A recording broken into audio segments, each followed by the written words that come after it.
You are currently listening to a Suffolk Free Radio podcast. The views and opinions expressed on the record are the views and opinions of the show personalities only, and do not reflect those of Suffolk University, Suffolk Free Radio, or those at the Student Leadership and Involvement Office.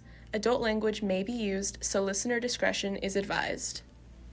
So what are we going to call this thing? I honestly, I'm not sure yet, but... Margot Robbie, Snorts cocaine bear. The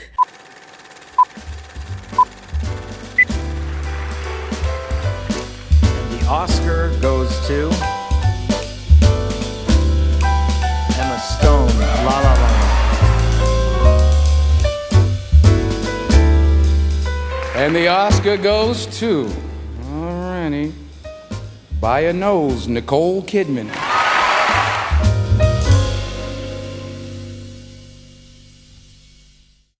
Welcome to On the Record. If you're listening, great. Hey, what's up? How's it going? How was your week? We're not going to be able to hear, so I'm sorry for asking. This is Nikki. Yeah, this is Emma. Probably should have specified that earlier. It's okay, though. You get the gist now. Yeah, you can probably tell by our voices, because they hopefully sound a little bit different. Women. Women core. Yeah. All right. Nikki, how was your week? Honestly, it was pretty solid. You were in San Francisco. I was in San Francisco for a very long time, and it's not long enough. Yeah. But a solid amount of time. Yeah. I felt very LGBTQ. Very slay. Loved it. So slay. So cute. How was your week? It was pretty awesome. I flew home Thursday night, went back to Jersey for a little bit, Degenerate Animals from New Jersey. And I spent the weekend there, hung out with some friends, did some stuff. I'm going to Canada. Very Officially cool. going to Canada, that's fun. Oh, Canada. Canada core. And then, sorry to the nation of Canada. And then I flew back, and I've just been trying to catch up on work. So, yeah. Pretty boring. Not many movies, because we were both gone. I know. I was thinking about that. I was like, we didn't use any movies last week. Yeah. Well, since the last episode, I believe we've only seen one movie. No, we saw Magic Mike. Two movies. Yeah. I was completely forgetting. Yes, so we saw Magic Mike on Valentine's Day, which was a decision that we both made. You know what, though? The thing about Magic Mike is that whenever I watch that movie, I feel worse about my physical appearance, but so good about my writing abilities. Because I'm like, there's no way that I could have done any worse than that. You know, the one thing I came out of Magic Mike thinking was, wow, Salma Hayek is in this, for sure. This is, in fact, something that she did. Poor Salma Hayek. What happened? No, she's kind of a girl boss, though. Between this and Puss in Boots, she's having a year. Puss in Boots: The Last Wish was good. The Last Dance was not. That's fair. That is a very valid critique. Not good. No. Oh, we also saw the 25th anniversary special of Titanic. Oh, yeah, I was forced to watch that movie. I did, in fact, force her to watch that movie. And it was in 3D. It was great. I had a great time. To my surprise, the 3D meant nothing. I think I had maybe one fish come close to my eyes. One fish, two fish, red fish, blue fish. Yeah, and that was about it. The boat, the iceberg, literally nothing was 3D. I don't know why I was wearing 3D goggles. It felt like I was watching the Titanic, but my vision was blurry. It's like draw me like one of your French girls, but like 3D. Yeah. You can see the hand like up close. I don't know. I had a fun time. And you know what? I don't really care that it wasn't in 3D because we got in for free. So That's true. So yeah. Most importantly... Yeah, our third movie that we saw, because we lied. Yeah, we did lie. We can't count. We are journalism majors. Yeah, I'm not taking a math class in college. Oh. So, thank you, AP I Calculus. envy you. Sorry about that. But we can't count. We're in journalism. But we did see 3 movies, not the one that I thought we only saw. Yeah, Nikki severely miscounted on that end. But we did see Cocaine Bear yesterday. We did see which Cocaine apparently came out on Wednesday, because I heard about a bunch of people that saw it, which is a weird day to release a movie, but... Especially Cocaine Bear. Yeah. I feel like there's such an audience for that, and it's not the type of people that would go see a movie on a Wednesday. Yeah. But granted, we would go see a movie on a Wednesday. We would if we knew. So, you know, maybe they were onto something. Maybe we just shouldn't be PR people. Yeah. Which is probably not good for for our podcast. It's okay. It's fine, though. We live and we learn. Yeah. What I was upset about was that, speaking of PR, we both got the advertisement for Cocaine Bear that we would get a free bag of gummy bears. That's very true. And we did not get a free bag of gummy bears. We did not get one. Yeah. I was very upset by that. To be fair, they did say while supplies last. And I guess supplies You did not cannot tell last. me that it sold out on Wednesday. I mean, it might have. Like, between that and then there was a 7:30 showing that was pretty much all full except for, like, the front 2 rows. And I was like, I'm not going to go see Cocaine Bear in the front 2 rows. That's not the experience I want to have. Like the menu. That was also an experience. No one should ever go to the movies in the front 2 rows. Did I you don't hear care they're what it making is. cheaper, though? Like, they're pricing their tickets now? Yeah, I heard all of that. Like, AMC is pricing differently based on where you sit. It doesn't affect people that have AMC A-list, I don't think. Us. So, not yet, at least. So we can pity you, but we won't empathize with you, is what we're trying to say. Yeah. We're getting jump on the train while you can. Yeah. So, subscribe to AMC A-list. It's a great time. Experience everything with us. We are not getting paid by AMC to say any of this is not sponsored. I wish it was. That was kind of iconic. But no, if you are ever going to the movies, just don't go in the front 2 rows if you can avoid it. To be fair, though, I did see Puss in Boots, The Last Wish, in the front 2 rows, and there's something about watching an animated cat have a panic attack, like, 10 inches from your face, that just really kind of makes you feel like you're human again.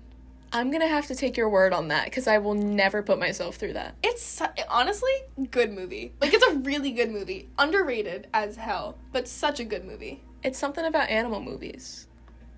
I just think Florence Pugh and John Mulaney. Like, there's Salma Hayek, Antonio Banderas, like, the physical, like, personification of death. It's a good movie. I'm gonna stand by that. But does it have the guy from the Modern Family? Which one? The guy that's in Cocaine Bear? Jesse Tyler Ferguson. That was a jump scare, but no, unfortunately, it does not. That's a decent segue into, should we talk about Cocaine Bear first? Yeah. Or should we talk about the other movie first? Let's talk about Cocaine Bear. Yeah. I'm not sure if we are going to spoil anything. So, first, our spoiler-free thoughts. I would say it's a fun movie.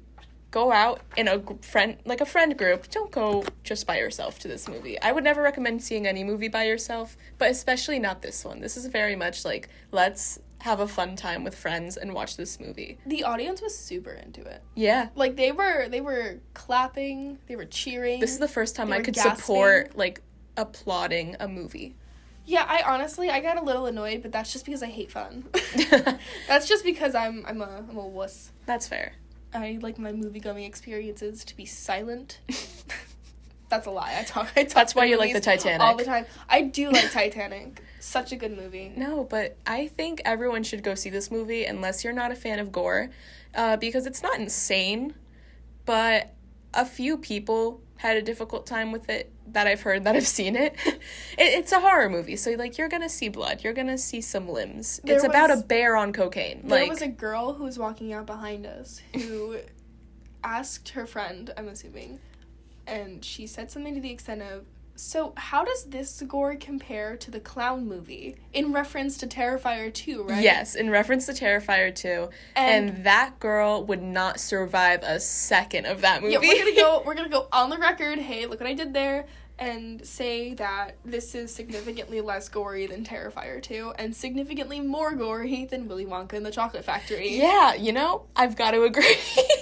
I feel like that's Although, a decent margin. When Charlie and the Chocolate Factory was on Broadway, Veruca Salt has a kind of gruesome death, so. Yeah, that's kind of terrifying. Like, imagine being an 8-year-old child and just seeing this actress get, like, ripped apart because she was kind of a brat. Like, that's not... I feel like people change, No. Justice for Veruca. They said eat the rich. Anyway, I feel like that concludes our spoiler-free portion of anything Cocaine from Bear. here on out, if you are holding out hope to go see this movie, I would maybe skip at this point. So, skip ahead a little bit. I wrote a little blurb about Cocaine Bear that I think everybody should hear. I would love to hear it. Cocaine Bear is a movie about feminism and the power of motherhood. Our story centers around a morally gray female protagonist. not protagonist, rather, but anti-hero, who goes to great lengths to protect her name and 2 children. Her arc is mirrored by that of Kerry Washington's character, another morally gray female anti-hero. No. Their mirror trials and tribulations create the heart of the film Cocaine Bear. I've gotta applaud that. I think you put that very eloquently. Yeah, at its core, Cocaine Bear is a movie about feminism. Sure. Yeah. It's a movie about motherhood and the strength of caring for the young. It's beautiful, I think. Yeah. Like, honestly, yeah. honestly, I would rank in terms of, totally. in terms of the theme of parent-child relationships, I would put it up there with Everything Everywhere All at Once. Oh my god. Don't listen to her on that. She is joking. That's a lie, I'm joking. But no, it was... I think my problem was that I started to sympathize with the bear a little bit. I was like, yeah, you did cocaine, and you got kids, and that's not your fault. Like, well, I mean, the kids thing, well, maybe. I don't really know how animal brains work. But, you know, I don't know, I kind of felt bad for her. People were, like, trying to kill her, and she was just reacting the only way she knew how. You know? Bear.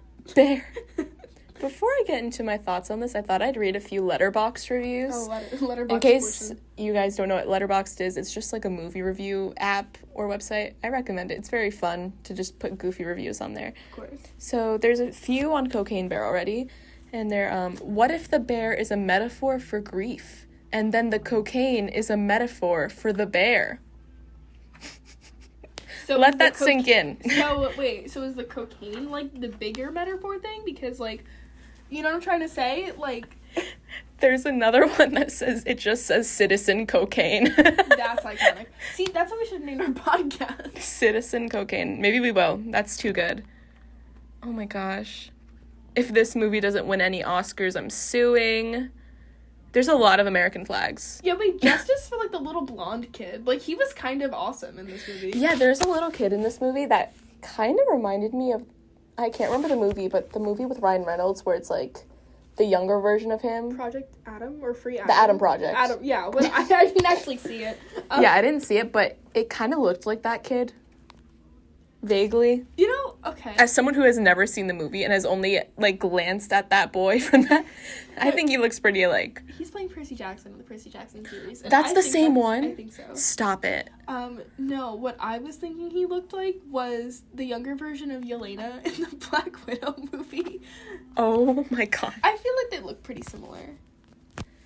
They are both blonde. And they have, like, That's all. They have, like, a similar face, I feel like. Like, they could be cousins in my head. Cousins? Yeah. I guess. Yeah. They are both blonde. They got that in common. But, like, where did we, like, how do you even get into this with Cocaine Bear? I was kind of dreading it in the beginning. So I've been so excited to see this movie. Me too. It was my anticipated trailer on our website. Yeah. I was so excited to see this. And then I got really nervous because when we got there, the theater was packed with people like us. Yeah. The last time I feel like we saw a movie that was that packed in theaters was Black Adam. And I was going to say, Don't Worry, Darling. I feel like Black Adam had a big group. Yeah, Black Adam had, like, a massive crowd because that one guy started cheering, remember? Yeah. And that was, Black Adam. No, I feel like I was so nervous because I thought it would just be a bunch of people who were going to be talking through the movie, like, laughing a lot at parts that didn't need to be laughed at. And I was nervous that it was just going to be, like, a really annoying movie to sit through. And, like, for the first 15 minutes, it was true. Like, there were things that would happen that were not that funny, and then the crowd would erupt in laughter. Oh, yeah, like, the whole, like, opening with the couple, people were, like, laughing. And, like, not to be, like, take this seriously, because it's literally Cocaine Bear. But I was like, okay, like, is this how far advanced our humor's gotten? Like, granted, it was a good setup. It was a good starting point, a good launching point. But the jokes got so much funnier from there. Yeah. Like, there was, the guy on top of the gazebo made a joke about something. I feel like it had something to do with, like, America or something, and I just remember that was really funny. Oh, he was talking about, this one of his coworkers that he trusted and that betrayed him at the end. Yeah. And he was like, I trusted you. Like, the government trusted you. America trusted you.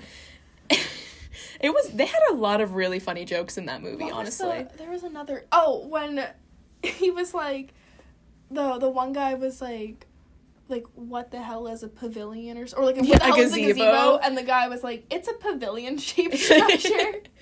like, that was funny. I laughed, admittedly. I also wanted to bring up, this is kind of a tangent conversation, but I love asking this question to people, because in the movie, the opening couple is talking about what they would name their future child if they had one. Mm. And the woman goes, if it's a boy, I'm going to name my kid Texas. And I love asking people, because there's those really obnoxious rich kid names. Yeah. Where it's like Blue, Wolf, Dusty Rose. Not Dusty Rose. So okay, fun fact. So I went to senior prom my junior year, and Dusty Rose was a color that I could have ordered my prom dress in. Fun fact. Shout out Adam Levine. Yeah. But if you were like a really annoying rich person, what would you name your child? Because mine, and I have my heart set on this, it's Avenue. That's cute though. Like, no, I feel it's like awful. I would beat that kid up. No, like if Avenue didn't mean what it meant, Avenue I think would be a nice name. Oh my gosh. Shout out to Aria. But she's someone that I was on the San Francisco trip with. Oh. And I asked this question to the group of people I was with, and she said that she knew someone that was named Infidelity. That poor child. Yeah. Was the kid like a result of infidelity, or I don't know. I didn't press on. I thought that was a pretty good answer though. Okay, this might be a hot take. If I were like a rich person, I kind of like the name Tarantula, but like spelled completely wrong, like Taran and Chula. You have to put a P in there too. The P is silent, like pterodactyl. Like PTARREN dash ANNE dash TU. You need like a tilde in there. ALLA, like Tarantula. Tarantula. Tarantula. Yeah, like tarantula.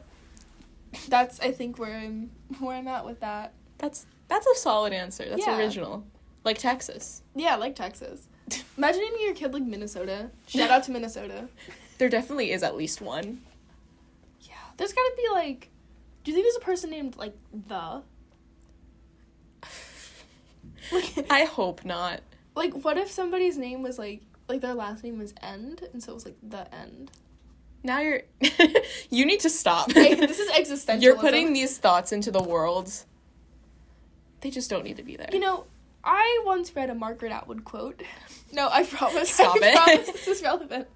I'm paraphrasing, of course. She phrased it much more eloquently than I am about to.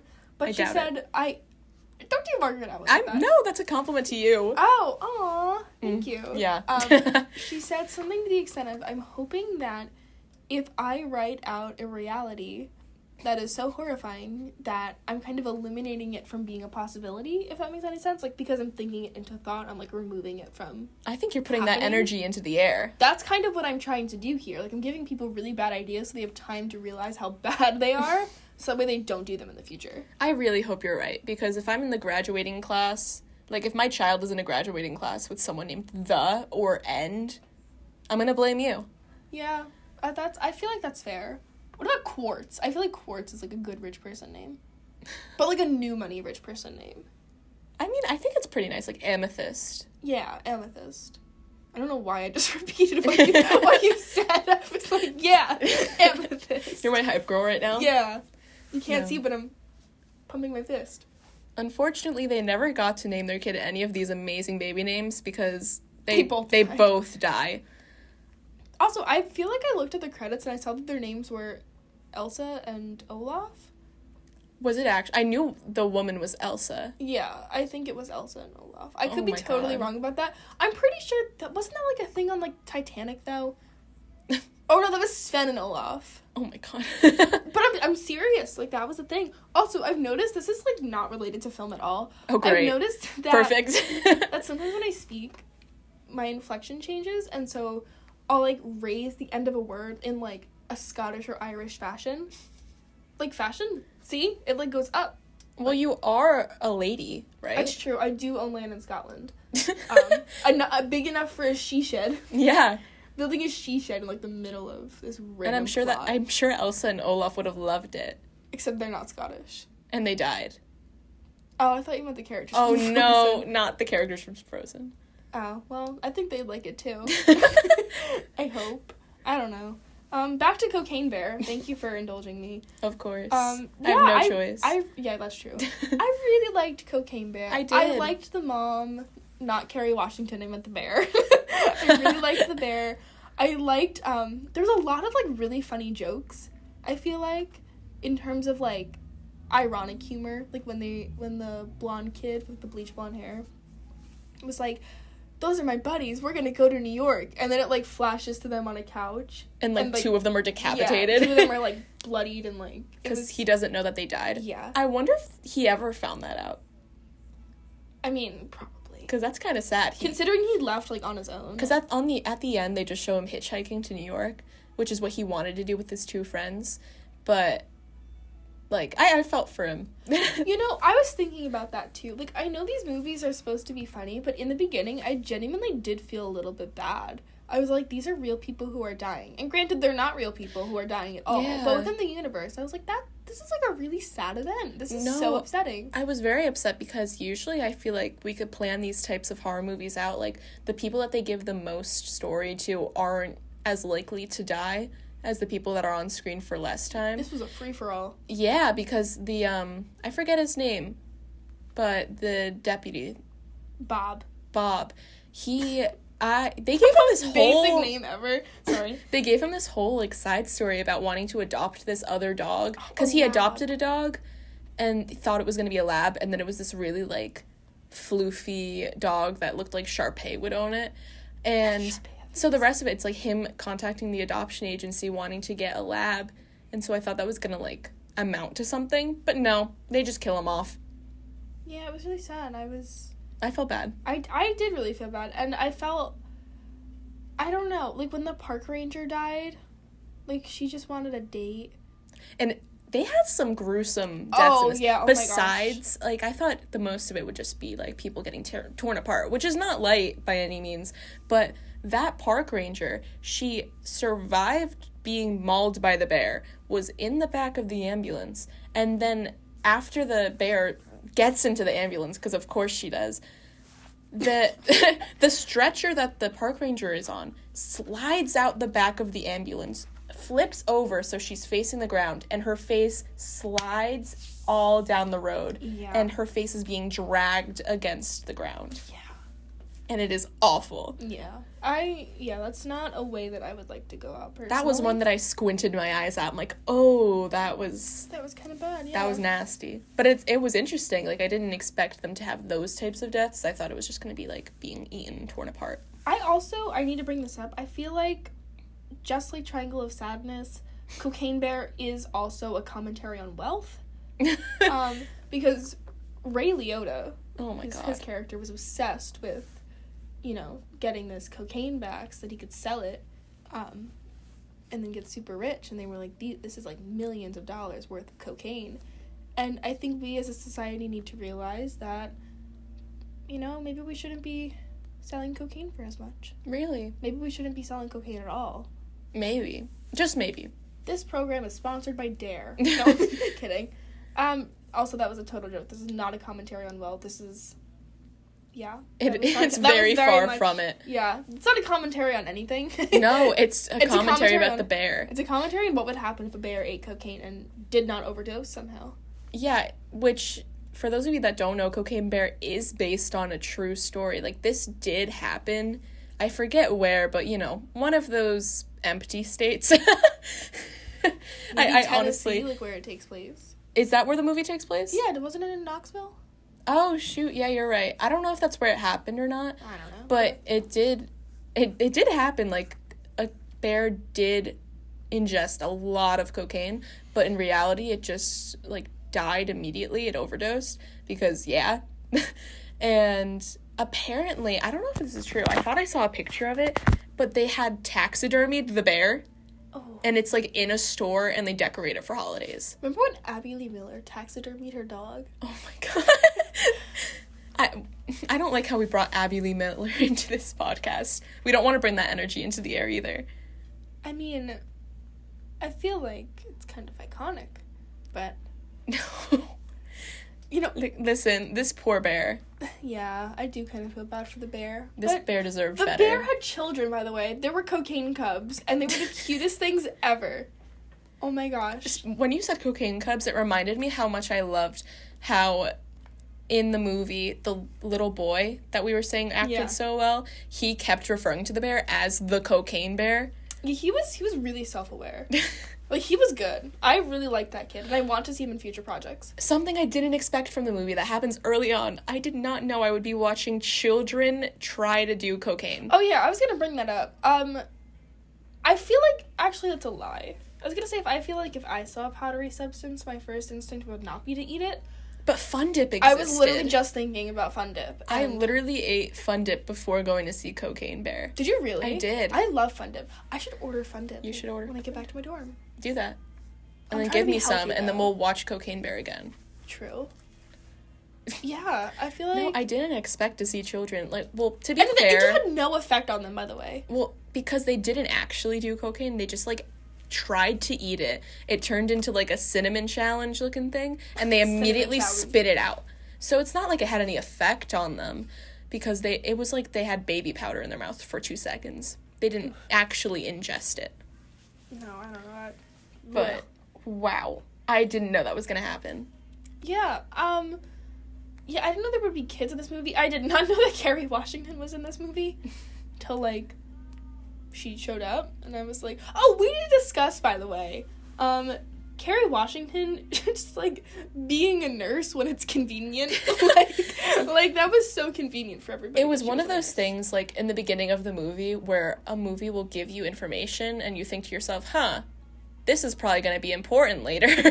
And the one time that her mom mentions that she is going to be doing overtime at the hospital to, like, spend time with her boyfriend, I guess. And that's how you find out she's a nurse. And it doesn't come up again until she needs to be a nurse. Yeah. In the wild. Yeah, I don't know. It was, like...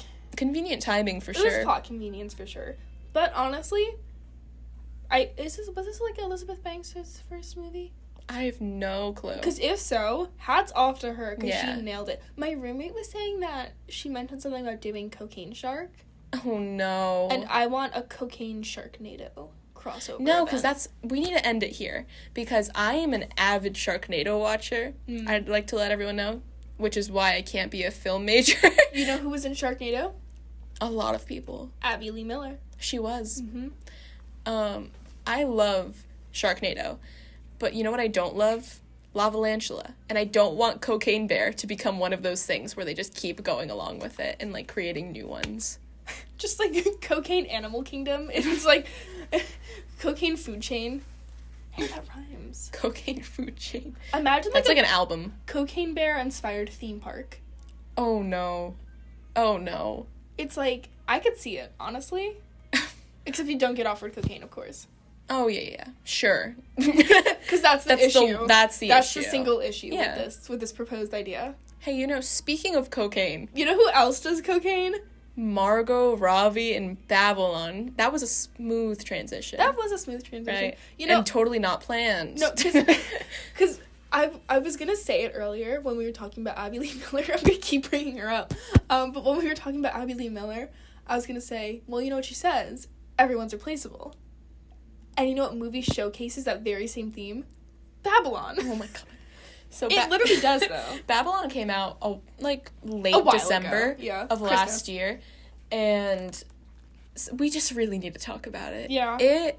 From all the movies that we've seen, you could check our blog. This is a plug for the blog right now. And you could see every movie we've seen since September 2022.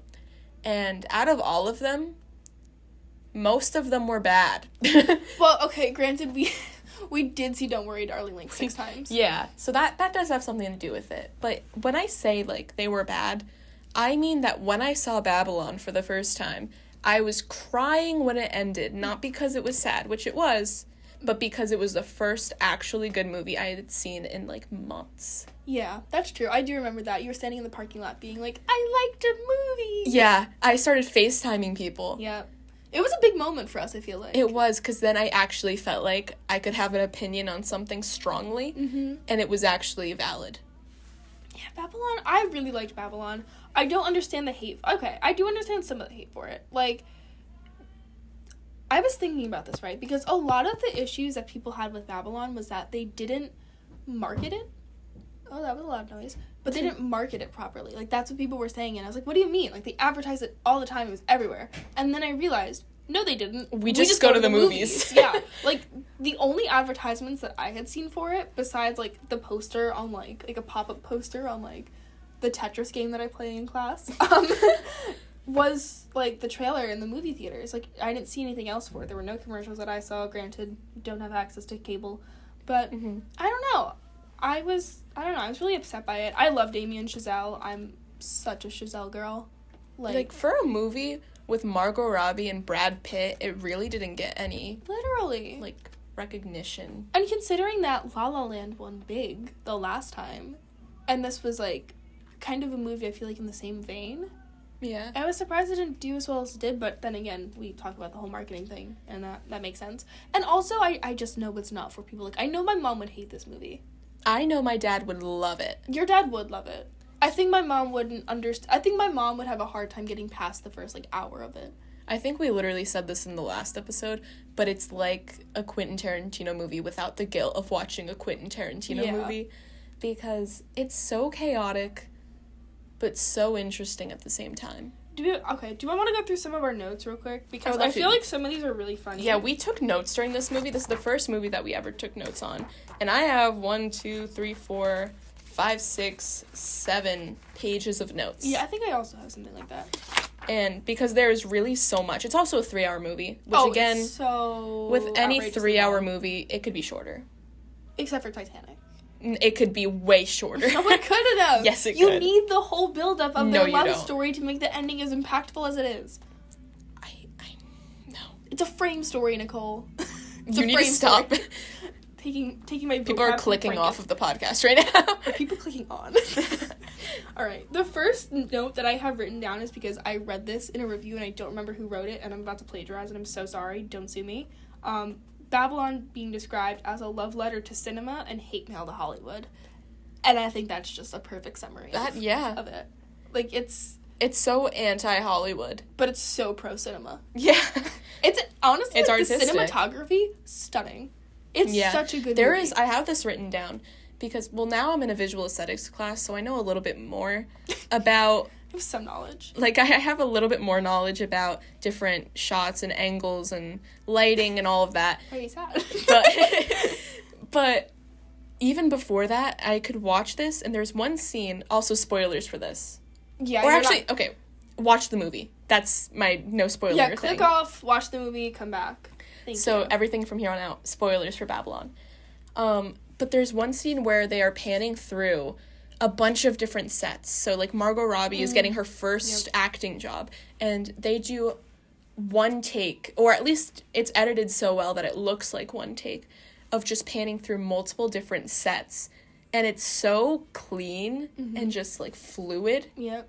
It's amazing. I saw it, and I immediately thought, like, whoa, and that also, was beautiful. Just the entire, like, the camera work of the entire first 30 minutes where they're at that outrageous party, like, that's super impressive, because I feel like it's an environment where it's so easy, I think, as a viewer to become overstimulated watching it, because you're like, oh, there's, like, this thing here, and, like, this thing here, and, like, you want to, like, look at everything, and I feel like they kind of get it in a way where it is a bit overstimulating, but not to a point where I'm like, okay, like, I need to look away. It's the point where I want to keep watching. Because they position everything so perfectly. I don't know, I'm really into it. And the scene where Margot Robbie does, like, her big dance, like, in the beginning, and how, like, they frame it so that not only are we the audience watching her, but everybody else is watching her too. In, like, the midst of all this chaos, she's, like, the one thing that everybody's looking at. Perfect. Like, it's so well done. It's so well done. Yeah. Hats off to to Damien, Chazelle, and co. Yeah, I completely agree with that. It's not like it's overwhelming. I mean, to some it probably is. Yeah. But I see it as just, I need to see this multiple times because you could always find something new that you missed in last. I can't wait for it to be on, like, HBO Max or, like, Hulu or something so I can, like, go through, like, frame by frame and be I like, can't wait. Because it's so much, but there's so much to look back on. I also just need to point out, one of the notes, like, the third note that I've written down is, the elephant is serving drunk.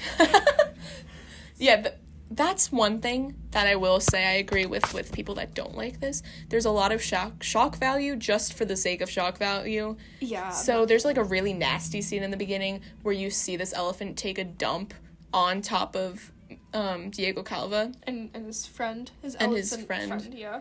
And it's, like, really nasty. Like, I understand. I don't really understand why it's there, besides for just being gross. And they, like, zoom in on this elephant's butt as it's taking the dump. It's so... And I do kind of understand what they were going for, though. Like, I know it's supposed to be one of those things where it's over the top, it's raunchy, it's, like, perverted, and, like, it's gross, and it's too much, and, like, I think... not to be, like, a film major or anything. Like, that's kind of what the movie is. It is over the top, it is raunchy, it is perverted, it is weird, and, like, that's what Hollywood is and was.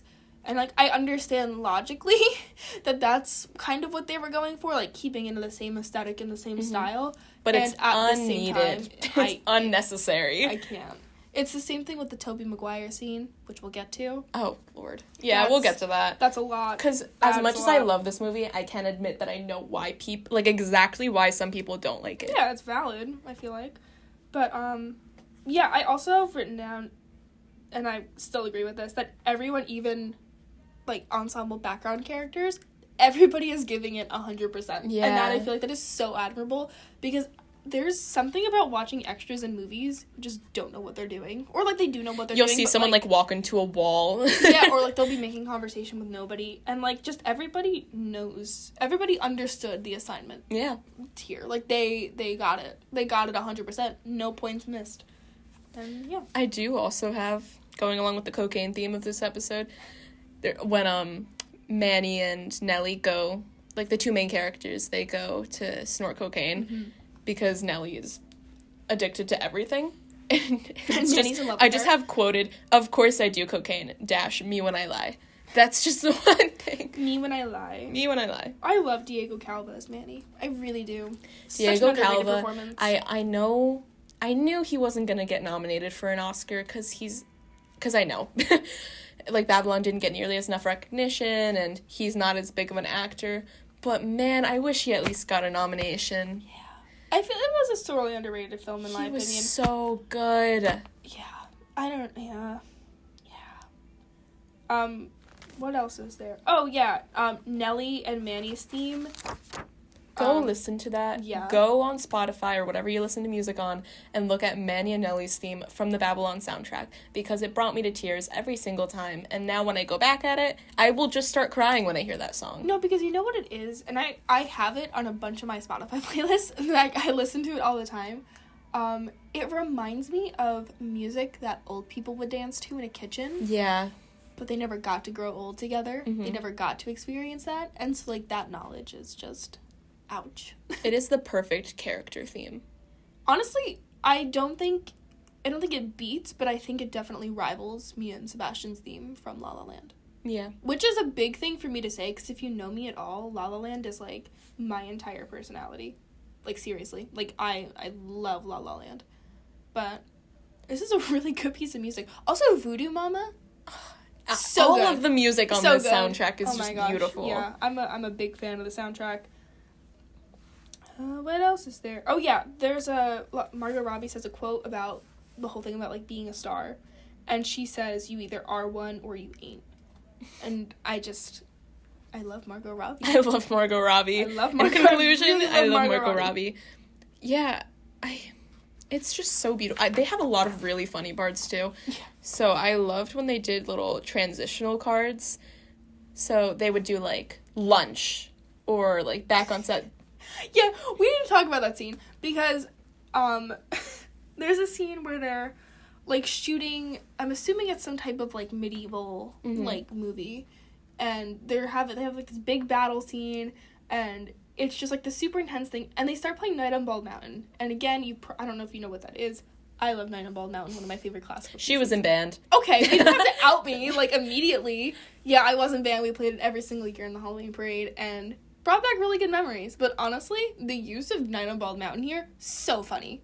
It's so funny, and, like, it gets me every time. And then, like, the sudden switch to lunch.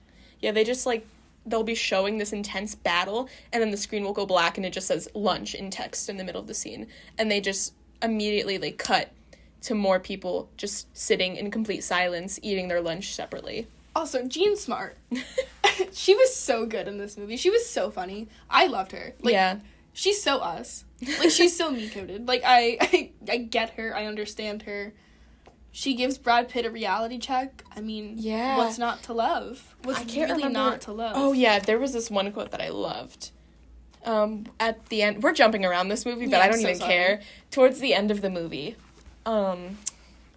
Jean Smart's character is talking to Brad Pitt, and she asks, this is after, like, he's kind of running out of work, and she goes, do you miss the silence? Meaning, like, the silent films. And he says, no, I shouldn't stand in the way of progress. Ooh. And she answers with, thank you, Jack, you haven't changed. And it's so... That, I don't know why, but that really resonated with me. We have very different opinions on Brad Pitt's character in this movie. Yeah, we do. And I think this is why I sympathize with him. I just still think he's a jerk. Yeah. Like, a jerk with feelings. Yeah. But a jerk. Yeah. It's just, like... I felt like that was so impactful. Just saying, like, you haven't changed at all. It's been years, and you still think you can get work. And even though you say you're not standing in the way of progress, you're trying to move with it, and it's not working. Yeah, like, you've progressed as much as you can, basically.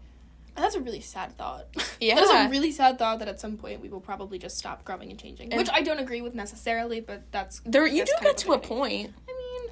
And, like, Jack just... That's his character's name, Brad Pitt.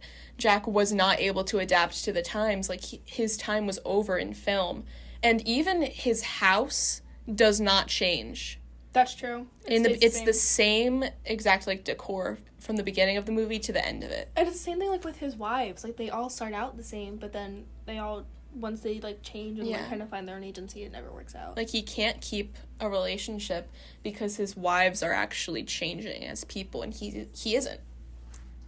Also, I have, going back to the whole thing with Margot Robbie where she says, like, you either are one or you ain't in terms of, like, being a star. She also says, like, I hate when people put toppings on ice cream. Which, like, the first time we heard that, like, I remember just laughing. Yeah. I remember being like, where the hell did that come from? But, like, again, like, the more you think about it, it's you either are or you ain't. Like, you either are something or you're not. And if ice cream is truly good, it doesn't need toppings to be better. Yeah. It just is. It's just good. And so, again, Margot Robbie's whole thing is, like, I don't need to change for anything. Like, I'm a star. I am what I am. And again, I just find that super interesting. Also, there's a part where I think her name is Ruth, like the female director, is like, how do you cry on cue like all the time? And she says, I just think of home. Home is literally New Jersey. Like, there's two people from New Jersey. Like, I just think of home, and it's like the American Dream Mall. Like, I just think of home, and it's just like it's Avatar: The Last Airbender ride in the American Dream Mall. No, it's the Jersey Shore house. Oh my god. No, honestly, yeah. I just think of home, and I think of the Seaside Boardwalk. I just think of home, and it's like the miles of farmland in southern Jersey for some reason. Like, that was so funny to me, like, especially being from Jersey. Love that Margot Robbie and I now have something in common. Yeah. Love that for us. No, and with the ice cream thing, as On the Record's resident ice cream scooper, I did appreciate her saying that ice cream doesn't need toppings, because it doesn't. And as On the Record's, what was the word that you used? Oh, resident. As On the Record's resident, ice cream allergen inclusive person. Lactose intolerant person. I was trying to, I'm lactose intolerant, guys. I would say that I don't think it's so much a topping, but lactate is a necessity. You sprinkle it all over. Yeah, like cocaine. Like cocaine. Like Cocaine Bear. Oh my god. Oh my gosh, we haven't discussed yet. Fei Zhu. Oh my god, this woman. I love her. I don't know why we didn't get more of her. I want to know her story. She is amazing. She's charismatic, she's funny, she's smart. She clearly has she takes charge of her career. Like, she's awesome. And I'm really sad she wasn't in, like, 2/3 of the movie. Yeah. Because, I don't know, I feel like we could have cut out some stuff for Yeah. her. Same thing with Sydney. I don't remember if he has, like, a last name. He probably does. But the trumpet player. Obsessed with him. Like, his acting, I don't remember the actor's name, I'm so sorry, but the actor who plays him is, like, I don't even know. Like, I've never seen somebody emote that well while playing an instrument. Yeah. Like, There's a really intense scene where Manny makes Sid put on blackface to make himself look even darker on screen. Yeah. And it is so difficult to watch. And you can, like, tell You that could see it on his face. Yeah. Oh It's my like gosh. he hates that he's doing it. And then he leaves. Yeah. Which is, like... Oh, so, yeah. So, that was also what I wanted to bring up. I read this somewhere, I don't remember where, that all of Damien Chazelle's films work with the theme, was it worth it? And so, like, Whiplash, it was, like, you had Miles Teller, who, like, literally gave everything, like, all of his, like, his mental and physical energy, like, to drumming. I need to watch that. It's such a good movie. I Like, know, it's I only hear that. I such a good really movie. need to see Whiplash.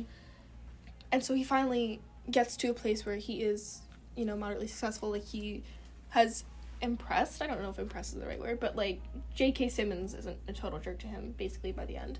And again, it's like, was it worth it? Was it worth cutting off your girlfriend? Was it worth doing all this and sacrificing all this?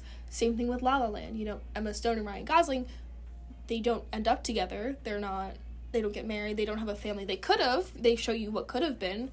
But it's like, was sacrificing all of this worth it to get to this point in your career? Like, you're successful as an actress, you're successful as a jazz performance, but was it worth really giving up each other and that love that you had? And it's the same thing with this movie. It's like, was any of this worth it for any character? I mean, I think with Faye, it's a little less obvious. I feel very bad for Faye in this movie. Yeah, she really kind of got She is the snubbed. most independent and strong woman in the movie, but she's lesbian, and because of that, like, she falls in love with Nellie. And Nellie falls in love with her, yeah, too. they fall in love, and they are together for a solid amount of time. But then Manny makes them break up because the press gets wind of it, and they don't want that look for Nellie because she'll get less work, she'll get bad publicity. And that's, like, the last that you hear of Faye, besides the end of the movie where she just kind of talks to Jack for a little bit. Right before he commits But suicide. you don't hear anything about Faye after that and how her life went. Because it's like, what she had going for her was taken away. And so it was completely against her wishes, and, like, she couldn't have done anything about it. Yeah. But again, like, going back to the whole, like, was it worth the thing, like, was the stardom really worth sacrificing your life for Nellie, you know? Mm-hmm. Was, you know, escaping and living, was that all worth it if you don't have Nellie? That's, like, a Manny thing. Like, it's kind of the same thing, like, with everybody. I feel Yeah, like that and theme it's is so kind of consistent. unclear at the end, too. Oh, yeah. As to whether it actually was. Like, the only person that I feel like was actually content at the end of this was Jack. Killed himself. I know. Yeah, But he was okay with that decision, which, not saying I agree or disagree. like, it's but upsetting, and it's really sad that he felt he needed to do that, but he's the only one in the movie that, like, knew what his life was coming to. That's true. He He like, was accepted fully it. aware. But that's so sad, though, that his It is. personal identity was so wrapped up in being successful and being this star. Yeah, that his he sense couldn't of self. separated. Like, that's so awful. Yeah. But, like, at the end, when you see Manny, it's very unclear to figure out if he wishes he could just go back in time and not do any of it. Yeah. Because he doesn't marry Nellie, even though he wanted to, because Nellie just kind of overdoses and dies. Her body is just found. And Manny has another family in Mexico.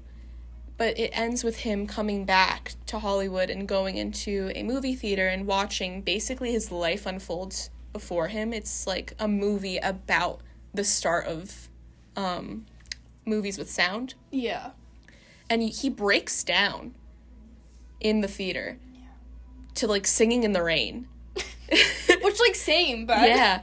And it's so interesting because it's like, you don't really know what's going through his head other than that he's upset and you don't know if he's happy in his current family or if he is, like, regretting any decisions. It's just very unclear.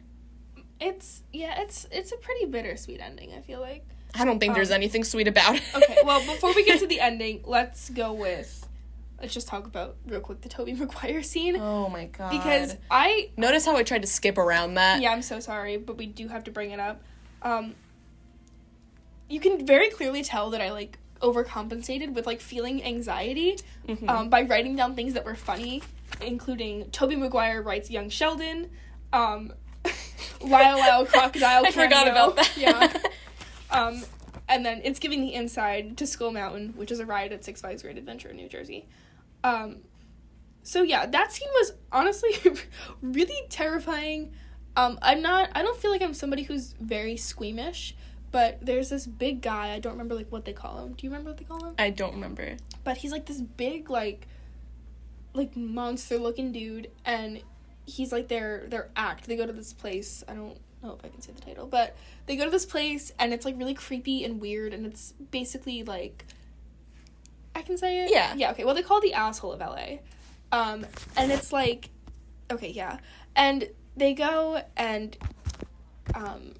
Tobey Maguire is trying to pitch this idea with this very tall, strong, monstrous-looking man. He's trying to pitch that TV show to Manny after finding out he's a producer. And they're going through, like, all the levels of this place, and it's, like, really creepy, and there's people doing, like, really weird things, and, like, there's fights, and there's an alligator for some reason, and it was just kind of really disturbing. Not gonna lie, I was not a fan of that. 15 minutes of, very like, out stress. of nowhere. But yeah, when he bit into, like, the mouse, and you could, like, hear it, and you could see it, I did audibly gag a little bit, yeah. Now, hear me out. I have a bunch of notes written on this scene, and I just have, okay, I get that this man looks crazy, but you're paying him to eat mice? Like, not fight or anything, just eat mice. Anyone can do that. Yeah, anyone could do that. I mean, like... It's very weird. Yeah, I have... This is a note here, too. Tobey Maguire says slurs on camera while the Queen's Night aria plays in the background. Yeah. Like, it was a weird scene. And, like, again, I know why it was there. I get it. They needed some kind of conflict that wasn't just, you're not famous anymore. But, oh my gosh. No. They were like... It could have been a spin-off short film. No. It could have. It was so out of nowhere. It's like, this movie is running smoothly, and then, oh my gosh, Nellie owes money. Okay, whatever. And I get that you could have conflict, and it could have just been them going to give the money, him finding out that it's fake. Yeah. And then the rest of the movie continues. But they added, it again, shock value for the sake of shock value. It's so weird and unnecessary. But, I mean, is it unnecessary? Like, it wasn't visually or emotionally pleasing in any way. But also, again, going back to the whole idea of, like, this is Hollywood. This is outrageous and perverted and gross. And, like, you have to constantly be one-upping yourself in order to get ahead. Like, I don't think it was beneficial. I don't think it was necessarily beneficial. That's not to say that I don't understand why it was there. You know? Like, I get why it was there. That doesn't mean I liked it. It just means that I understand why it was there. Also, I do have a note written down that says the asshole of LA is just LA. Yeah, it's just LA. Apologies to any of our LA listeners. I don't actually hate Los Angeles that much. Well. Well. No, to be fair, though, like, especially going back to it, the money exchange scene, before all of the nightmare stuff, it does give me so much anxiety. It's very tense. Yeah. But then, I don't know, it was very unneeded, unnecessary to have that whole asshole of LA situation happen. Yeah, it was a lot.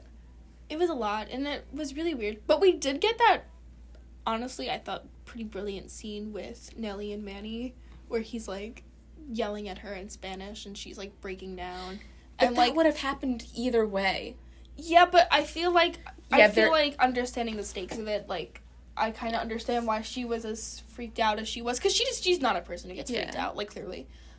She was clearly threatened. Like, the scene that Emma's talking about is when Nellie comes to Manny for help after realizing how much money she owes to Tobey Maguire and his, like, casino. Tobey Maguire. And for once, Manny isn't, like, helpful. Not helpful, but, like, he isn't as comforting, which really surprises her because she hasn't seen him like that. Yeah. And he is screaming at her in Spanish, like, that she ruined his life. Yeah. And it's really, like, it's intense. Yeah. But also, te amo, Nelly. Yeah. Oh, yeah. When he tells her that he loves her, oof. Yeah. Ooh, I love Diego Calva. My heart. And on that note, I thought this was so artsy when I wrote it down, and I still kind of think that. The scene where Nelly gets out of the car after they, like, you know, like, the Count is, like, blown up or whatever. You know, he's, like, shot, and, like, Diego Calva, like, goes up to, like, get some of his stuff, like, right before they leave for Mexico. Yeah, Diego, like, Manny. Manny. Manny is, like, they're trying to run away to Mexico, but then they're in the car. Yeah, and then he's like, I'm gonna go run up and get my stuff. Yeah. And Nelly's, like, supposed to wait in the car. And then they get up, and she just decides to leave. Like, she hears music, she starts dancing, and she leaves.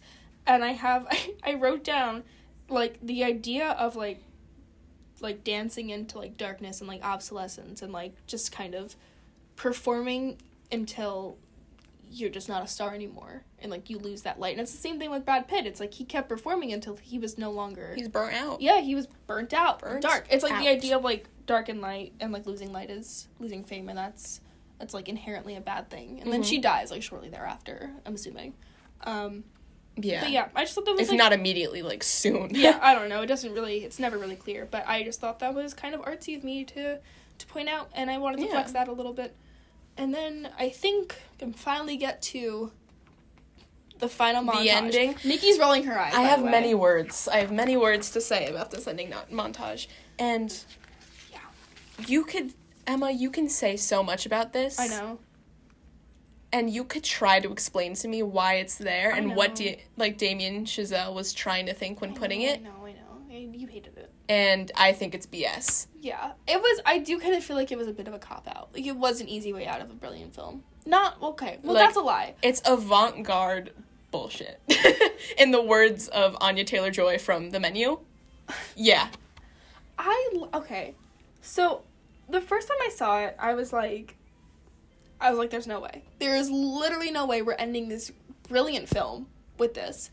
And honestly, I was on board with the montage until they got to Avatar. Yeah, for anyone not aware. If you haven't seen it, there's like this montage where they go through basically the history of cinema. And after Manny is, like, in the theater. Yeah, Manny's in the theater. It's, like, kind of supposed to be, like, he's watching it, but, like, he's not actually watching it, if that makes, like, any sense. It's a very weird transition. Manny is, like, he brought his family from Mexico to see the studio. He goes into the cinema where he's watching the movie about, making film. Yeah. And then he's crying to Singing in the Rain, like we mentioned before, and I think that would have been the perfect ending if it was him crying to Singing in the Rain. I would agree. Then it continues, and you see flashbacks to Manny and Nelly dancing and being happy. Again, okay, cute. This is fine. Yeah. And then we completely cut from any scenes that were seen in the movie, and you start seeing clips from just regular film. So I do understand it's like the progression of film. So you start off with, like, Arrival of a Train, and then Trip to the Moon, and the one with the I can't remember the name of it, but it's the Western film with the cowboy that shoots towards the screen. And so, like, those were 3 really pivotal films in cinema. And then it continues, and all of a sudden I'm watching Avatar. So, okay, I was on board with it for, like, a long time. I was like, this is really cool. Again, I think it was Chazelle's own personal love letter to cinema and the history of film, and, like, how far it's come, and, like, how it's gotten him to where it is. Like, I really do think that. I also kind of feel like it was a love letter to his own cinema, in terms of, like, there was a drum sequence, like, a little, like, drum thing. I feel like that was, like, a reference to Whiplash. And there was that scene where they just kept flashing the primary colors, which I do feel like is a reference to La La Land. Could be wrong. That's just kind of what I got from it. But I do also think, as an objective viewer, somebody who was, like, not trying to look at this from an artistic standpoint, as somebody who's just looking at it from a viewer's, like, perspective, it really did kill the aesthetic once you got to the modern movies. And again, I know logically that it's there for the progression of film. That being said, a movie from the 20s and the 30s and the 40s are not going to look the same or feel the same aesthetically, visually, emotionally. It breaks continuity. It does. It does feel a little out of place. That's not to say that I hated all of it, because I didn't. I really did enjoy a solid 75% of it. Just, it was really weird for me, like, once we kind of got to Avatar, because I was like, whoa, okay, this is, like, I'm not kind of cool with this. It doesn't feel like, it felt like two different montages, Some I guess. of them made sense. Like, Arrival of a Train makes sense in this sense because it is, like, the first piece of film. And so you were watching the progression of Hollywood throughout the whole thing, and it makes sense. But why am I watching clips from movies that didn't occur at the setting of the movie that we're watching? Yeah, I can understand that. I agree with that. It completely breaks from the continuity, and it's very weird. And I don't like the primary colors flashing, because, again, the ending is so long. It is. And it just adds more time. Montage. And it's like, at this point, I'm checking my watch, like, is this movie gonna end? The primary colors don't add anything. I will say, and I know this is unpopular, I don't know how you feel about this, the watercolors part, where they're, like, putting the watercolors, I loved it. Like, that, like, but that, like, made sense to me metaphorically. Like, Nikki does not agree. Very obviously. She did not like the colors. But, like, for me, like, watching it, it was, like, the colors were, like, all the types of film, and how it's constantly changing and it's flowing, and one thing leads to the next, and, like, you can't get to one color without using another color, and it's like that, like, the ebb and flow of art is basically what I wrote down. Like, it's constantly changing, it's constantly evolving, becoming something new. I feel like that makes sense, and I feel like visually it's fine. Like, it makes sense as a short film. No, it doesn't. Like, I feel like it makes sense within the montage. I feel like it keeps the same kind of old-timey aesthetic, because it's not too modern. It's literally just watercolors. First, for my not valid opinion, when I saw the watercolors, I thought of the Alanis Morissette album cover. Well, she's kind of an icon. It looked like that, first of all. But second of all, it's just, like, it's deeper meaning when you don't need it anymore. Like, we saw the progression of Hollywood. Yeah. It's like you're trying to spell out the same message to me so many different times. Okay, it's like we saw this movie, which is literally about the progression of Hollywood. Then you showed me this long montage of the progression of movies. You saw the flashbacks from the movie. It's like, oh, the progression of their relationship. And now, like, why do we need all these different interpretations? Like, I got the message, and now you keep shoving it down my throat. But also, it's really pretty. It's not. It's not. I liked it. Like, I also feel like... I need to reiterate, because I'm talking bad about this movie, that I love this movie, and I'd say it's top 5 of me for favorite films. Seriously? Like, absolutely. Ever? Wow. That's a lot. Yeah. No, I don't necessarily think that it was necessary, but I'm also not mad that it's there. Like, had it not been there, I think the message would have stayed the same. I think I still would have understood it. I think it still would have been fine. But the fact that it's there, I'm not mad about it. I like that they kind of did it in, like, a more artistic way, instead of, like, literally just showing you what it was, I guess. But, I don't know. The ending wasn't for me. I could have walked out of the theater for the last, like, 10 minutes and been okay. I don't know. I was fine with it. Like, again, didn't love it when it got to Avatar, and there was, like, a Jurassic Park scene with, like, the dinosaur, and I was like, what is this? It was a Jurassic World scene. Was it from Jurassic World? I'm pretty sure. Oh, that's really... Yeah. Are you sure? I'm fairly certain. I feel like that's kind of... I'm fairly certain that I saw Chris Pratt. No, I do not remember seeing Chris Pratt. No, him... No, he was not in that. Don't try to make this sound worse than it was. No, like, the ending was not enough to make me look poorly onto the movie. That's fair. Like, it was just something that resonated with me because it's the last thing I saw. Yeah, it was just minorly odd. Yeah, I just would have preferred if it wasn't there, but it's there, and I still like the movie. And it's fine. Like, it's fine. I don't think it takes away anything, I guess. Like, I don't think it destroys anything. No. But, not the but. Yeah. But yeah, Margot Robbie snorts Cocaine Bear.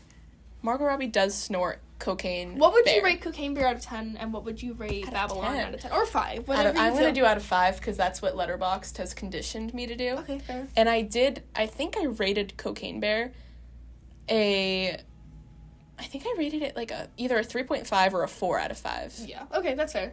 I can't remember which one. Oh, wait, hold on. But sorry to interrupt. Yeah. Another thing about Cocaine Bear that I forgot to mention is Cocaine Bear knows exactly what it is. It knows that it's camp. It knows that it's weird. It knows that it's, like, stupid and funny. It's and, not like, all of trying these hard. things. It's not trying hard to be, like, this serious movie, and that's what I appreciate about it, is that Cocaine Bear knows its place. And every single actor in that movie knows their place within that movie, and they know their place with the movie as a whole. And that makes the movie better. Like, Yeah. it's an okay movie, but because it knows that it's not It's self-aware. It is self-aware. it makes it even better. Yeah. So that's another thing. Sorry. So I gave that either a 3.5 or a 4 just because, like, it is really funny. It has really good... Yeah. I think it had fairly decent special effects.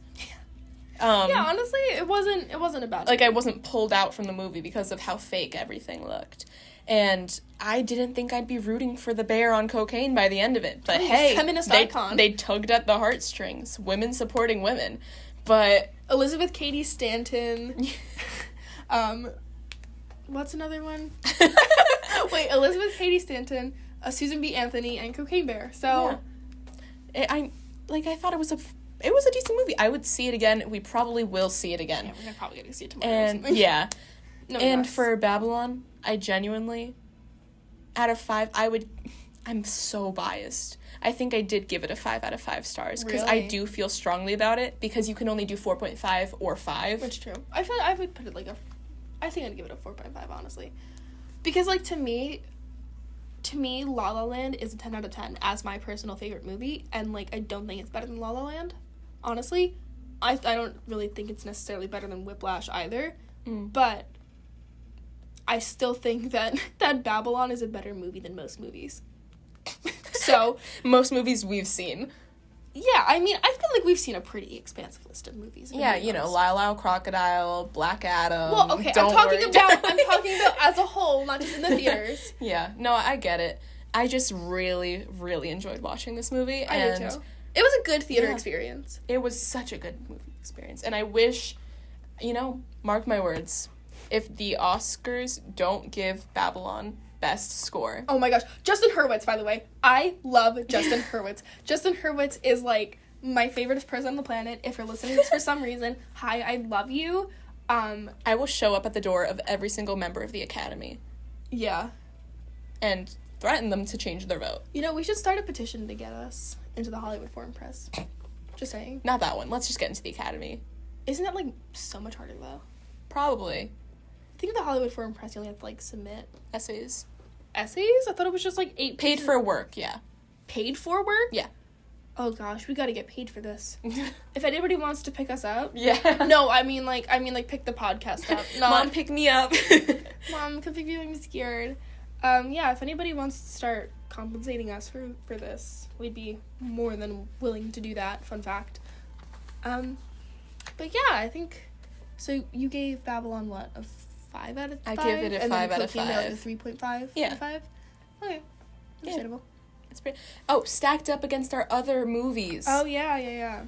So our other movie rankings are... Can you pull that up? I'm pulling them up now. Can I sing? Is that, like, a copyright issue? What if I, like, I don't think invent it? anyone's gonna want to copyright that. That's what you think. You don't know the audience. Like, I know the audience. Okay, so... These are my rankings. These are not yours. Yeah. Well, our number 1 was Triangle of Sadness, and Yeah. our number 2 was She Said. So I believe it is better than both. Wait, Babylon? Babylon. Yeah. So Babylon is our new first place, Yeah. and we both have varying 4th, 5th, and 6th places now. But overall, our top 3 at the moment are Babylon, Triangle of Sadness, and She Said. You'd put Cocaine Bear under She Said? Oh, Cocaine Bear. I would put Cocaine Bear before She Said. Oh, top 10 most offensive things ever said on air. Listen, I'm a woman. It's okay. No, okay. To be fair, though, that is, like, kind of the issue with this ranking system is that you get things like that. Yeah, you can't. You cannot compare Cocaine Bear to She Said. Like, it is I not absolutely possible. can, but you can't take it as I'm comparing the messages of the movie. Oh, yeah, because I think one of those messages is more important, Yeah, and that is don't do cocaine. Yeah. No, I'm kidding. And that is, So, I'm don't totally kidding. put kids near cocaine. Totally kidding. Yeah, totally. I feel like we have to clarify that. Yeah. So kidding. So kidding. But yeah. I really enjoyed She Said. Just not as much as Cocaine Bear. Well, okay. No, I'm not. I'm gonna end the conversation We're good. right there. Yeah. Number 1 is Babylon right now. Yeah, Babylon. Second place is Triangle of Sadness. Yep. Third place is Cocaine Bear. Fourth place is She Said. And then our next 3 are both different. But they're, like... I think we're going to talk about women talking in our next episode. That might change. You'll find out. We'll probably talk about another movie, too. We can try to kill 2 movies with one podcast. Yeah. But that's about it. We'll do, like, a nice little recap of our week for the next episode. But it's going to be midterm week, guys. We're, like, approaching midterm week. So the chances of one of us crying on air, significantly higher. Yeah. Just putting that out there. Yeah. That's about it, though. Yeah. Well, thank you so much for listening and for tuning in. We hope we didn't offend you too much. We're in a studio this time. Yeah, we're actually, like, professional right now, guys. So hopefully we keep this up. And, and don't break hopefully anything. they don't drop us. But thank you so much for listening, and we will see you next week. See you next week. Bye.